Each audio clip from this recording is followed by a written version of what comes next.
Can an unfit person climb Mount Kilimanjaro? Hi, I'm Kevin with Ultimate Kilimanjaro, and in this video, I'm going to discuss whether a person who's out of shape, untrained, and inactive can succeed on Kilimanjaro. Now, climbing Kilimanjaro is a strenuous activity that takes place over a number of days. The main routes range from 5 to 9 days and an elevation gain of about 13,000 feet. The summit itself is 19,341 feet high, making it an extremely tall mountain. The amount of oxygen at the top is around 40% less than the oxygen at sea level. Given these facts, we always advise anyone who attempts to climb Kilimanjaro to be in the best shape possible. But we also know that when it comes to training, some people set a goal and go full force, and others hardly train at all. So it begs the question, can someone who is unfit succeed in reaching the top of Kilimanjaro? Let's first talk more about what climbing Kilimanjaro encompasses. Throughout the climb, we hike at a slow and steady pace. If you look at any of our trip itineraries, you'll see that the distances we cover each day averages around 5 miles.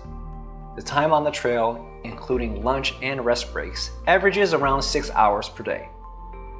This is a leisurely pace of less than 1 mile per hour on an established trail. By trekking standards, these days would not be considered difficult.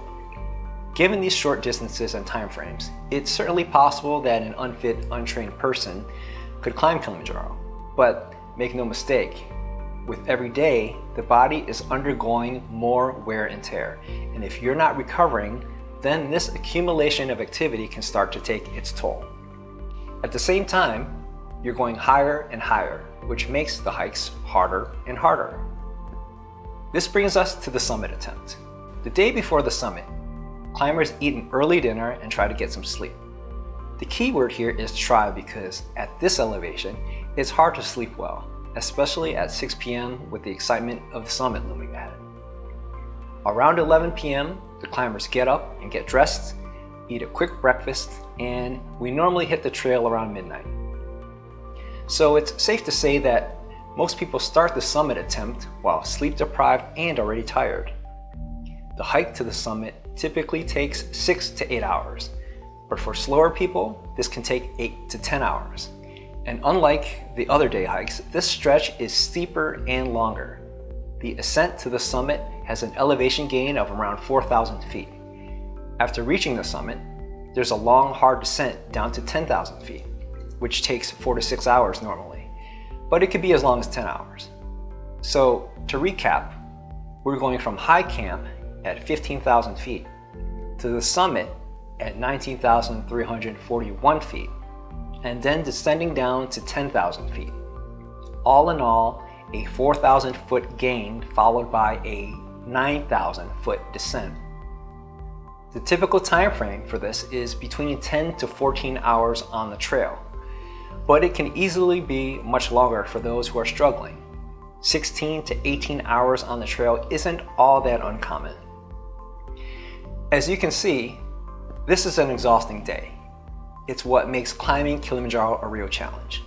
Even the most able bodies are going to be tested.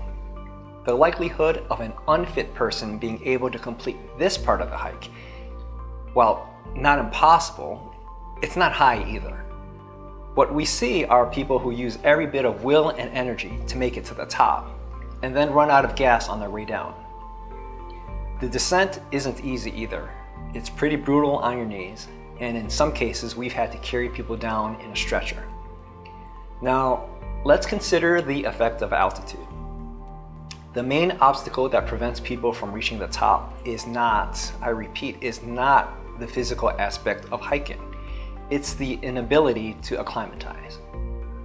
Altitude sickness can strike anyone, true, but by being fit, you're giving the body the best chance to acclimatize. Everything that your body is subjected to takes some of its energy.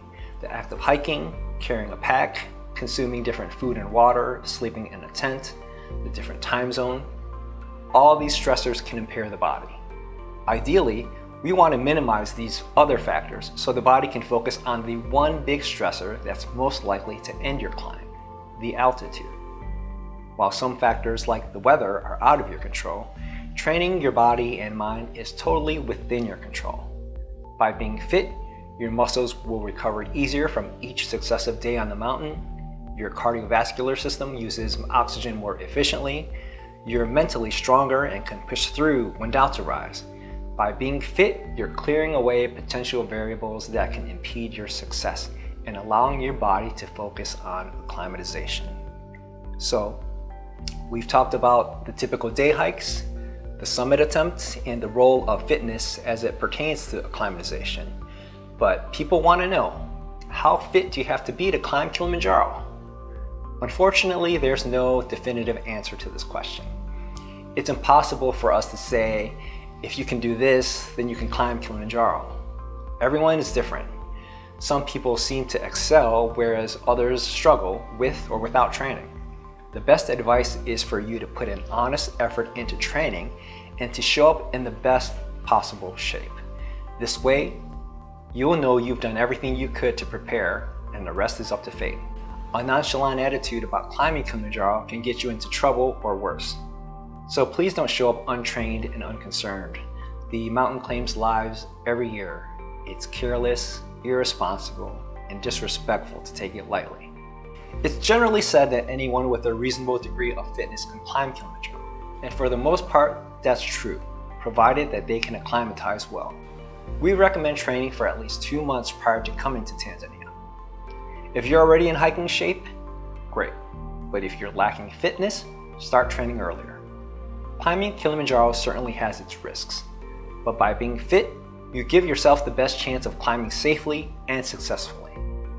When you're ready, we're here to guide you to the top. For more information, visit ultimatekilimanjaro.com and don't forget to like and subscribe for more videos.